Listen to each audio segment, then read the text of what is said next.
Ömrünü şərəflə, şanla yaşayan, təmiz mərhəmətli qəlblə yaşayan, qanıyla tarixə adını yazan, ey elin qəhrəman, İgid Poladı qəhrəman, yenilməz, ölməz şəhidi. Sənin ölümünlə xalqın oyandı,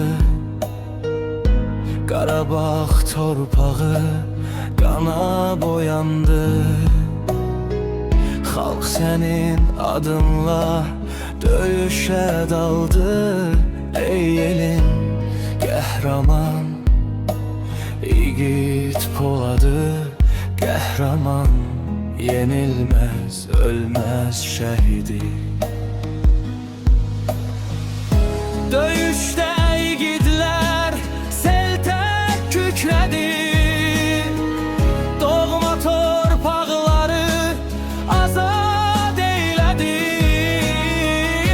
Şanlı bayrağın yar göyə yüksəldi, ey elin qəhrəman, İgid Poladı, sənsən doğma elin şöhrəti adı.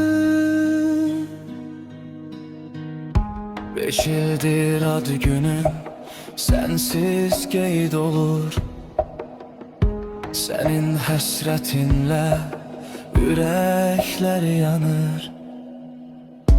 Sənin vüqarınla xalqın ucalır, ey elin qəhrəman, İgid Poladı, sənsən doğma elin şöhrəti adı.